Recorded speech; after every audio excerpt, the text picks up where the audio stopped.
Hello students, आज अपन हिंदी में chapter 7 गांव की यात्रा क्या पढ़ेंगे। गांव की यात्रा। ठीक है, तो देखो, प्रस्तुत पाठ में ग्रामीण जीवन का वर्णन किया गया है। किसका वर्णन किया गया है? ग्रामीण जीवन का।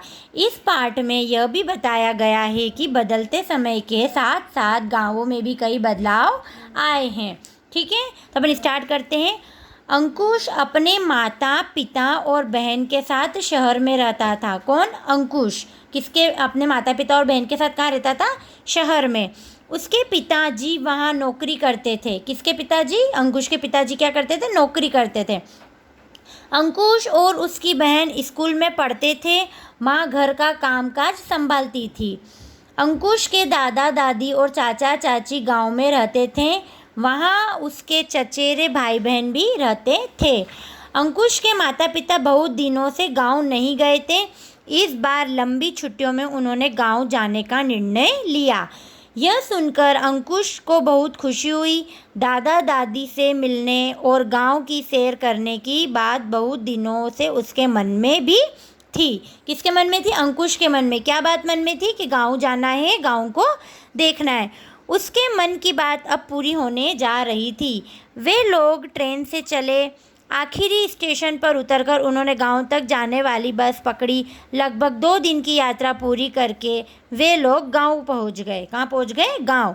गांव पहुंचकर अंकुश सबसे पहले दादा दादी से मिलने गया और उनके पैर छूकर उनका आशीर्वाद लिया।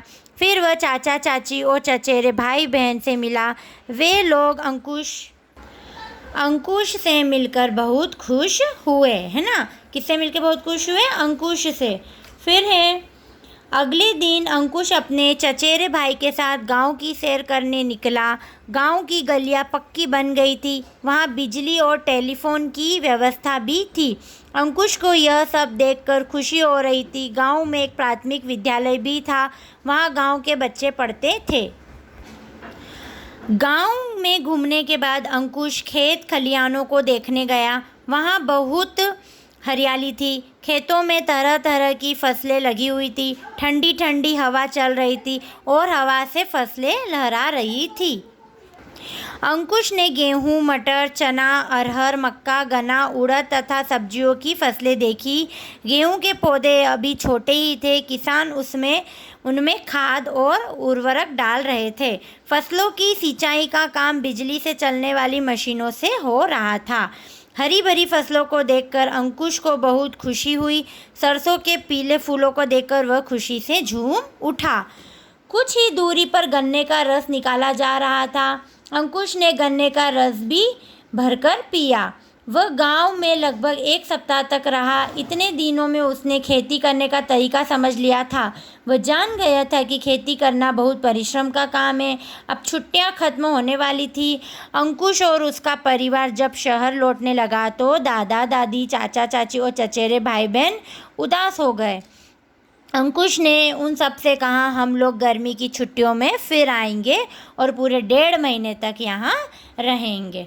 ठीक है, आया चैप्टर समझ में? आप भी अपने गांव जाते हो ना, दादा दादी नाना नानी से मिलने गर्मियों की छुट्टियों में। गांव में कितना मज़ा आता है। ऐसे ही अंकुश को भी बहुत मज़ा आ रहा था। अब देखो क्या है यहाँ पे? निर्णय। निर्णय यानी फैसला या फिर डिसीजन। हरियाली, हरे भरे पौधे, ग्रीनरी। क्या बोलते हैं? ग्रीनरी। उर्वरक यानी उत्पादक, फर्टिलाइज़र। आशीर्वाद यानी ब्लेसिंग, आशीष। खाद यानी पास, कंपोस्ट। परिश्रम यानी मेहनत या फिर हार्ड वर्क। ठीक है, अब आपको भी ये रीड करना है। Thank you and have a nice day.